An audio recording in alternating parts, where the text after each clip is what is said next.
If you're listening to Peel the Onion, chances are you're already questioning the layers of health, identity, and the systems we've been conditioned to live within. I'm someone who's deeply passionate about true health, and true health is what I refer to as combining physical, mental, emotional, and spiritual well-being, the multi-dimensionality of us. Through my training in psychology and my work in the energetic realms, I support people to return to their most authentic, embodied, enlivened, and enlivened self. And one of the most overlooked foundations of that, well, I've learned that's water. I was already a water snob when I discovered Kangen water, but this took hydration to another level. Alkalized, antioxidant-rich water that genuinely supports the body and vitality. But here's the deeper layer. Kangen isn't just about health. It's also about breaking out of conditioned ways of building wealth. This is a conscious, aligned pathway that supports both bodily nourishment and financial sovereignty without selling your soul or shrinking yourself to fit in a box. If you feel the call to upgrade your health, reclaim your energy, and create income in a way that actually aligns with who you are, this might be your next layer to peel. Check out the link in the show notes to get in contact with me. Hey guys, this is Olivia. For this mini episode, I'll be discussing the term neutrality, keeping neutral, and really reflecting on and unpacking the myths around this term in the spiritual practice or spiritual realms per se.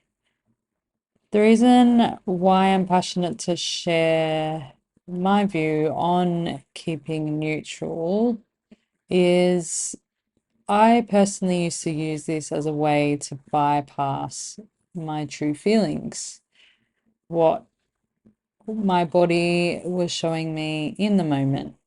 And to keep neutral was something that I was taught by different teachers along my journey so far.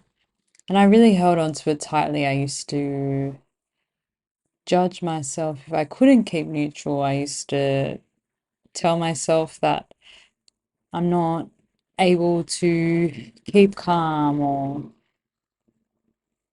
I'm not doing enough to be balanced. So it always brought me back to past illusions that I held, beliefs that weren't in service of me and my higher self, but rather they were feeding lower vibrations. So that blame, that judgment, that not enough, that endless rat cycle within. And what was funny on the outside was a woman who appeared calm and neutral.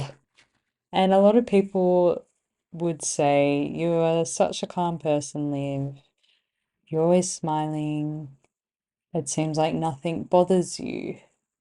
Until I really sat more with that and also myself, creating space for myself in the day, you can call that self-care, but really it's a necessity to spend time with yourself. And as I started to prioritize that as my necessity to be with me, I started to unpack the layers of what being neutral meant, and if that actually served me on my path as I initially thought it would. And what I have found personally is it's a process, and the process includes a few steps to be in a balanced, harmonious way with yourself. But before you reach that neutrality, you need to be real and honest with how you're feeling.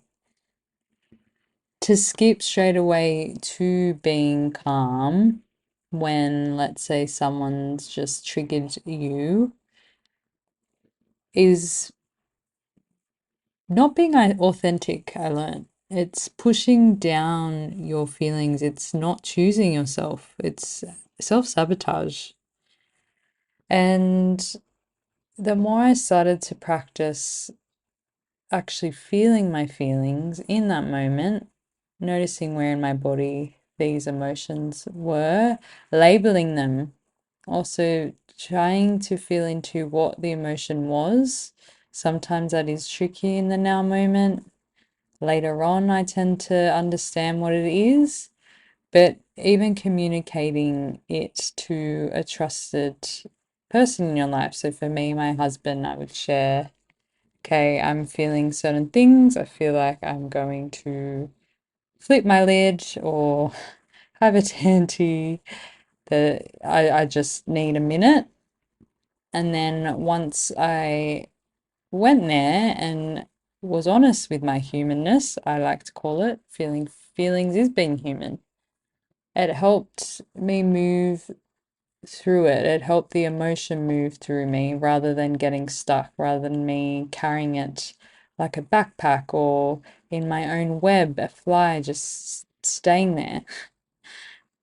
And this old pattern used to always happen where my web, if I'm using that metaphor, would become full of many different flies, and then I'd reach a point of explosion, and that would be a pattern. I would just explode and it'd be really intense. It'd be like a big breakdown in my system, like hitting rock bottom. And every time that did happen, I just knew I knew there was a higher way or a different way of learning about how to regulate in the moment so I wouldn't get to these points as often. And look, it happens, it's natural to have these build-ups, particularly as a mum. I've learned that you compartmentalize, and you need to when you're a conscious mum to show up to your child. And then that's where prioritizing your own space helps you to move through your own stuff, move the energy through you rather than it eventually exploding out of nowhere. And then that completely drops your vibe, your frequency. So, the embodiment of my emotions, it's the sensing, yes, the expressing, and then it's also the loving. It's learning to love that you are an emotional being. We all are. And this may be activating or triggering for those who are listening who have been raised in a house where emotions weren't expressed or understood or even modeled in a healthy manner. For me, it has been a journey to feel more comfortable in feeling my feelings, because a healthy way of tuning into emotions and letting them be expressed safely without projecting or, I guess, bleeding out onto others or blaming others, which is a low vibrational way of expressing emotions, or a passive way, which then turns into attacks and stealing of energy.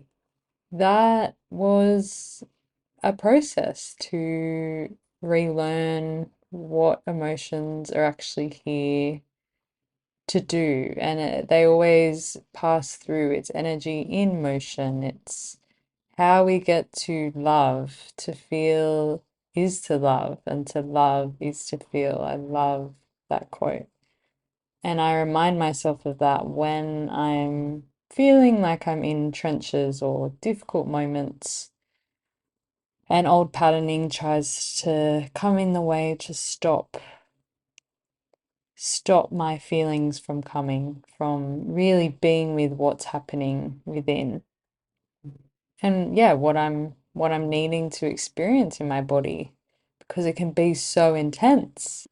And the intensity for me looks different to other sensitive, attuned beings. So for myself, it's my whole body feeling either tense or just, oh, like this heaviness, but that's the emotion trying to move through, and it feels harder and stickier and more dense when my mind gets in the way and tries to stop it. It tries to tell a story of, oh no, it's because of this and that's the masculine way trying to problem solve. But really, when our emotions are strong within us, that's the sign to just let it be, like be in that. Don't get stuck in it. There's a difference with being stuck and stagnant in your energy compared to just like letting it flow through. And I even say affirmations of this is moving through me.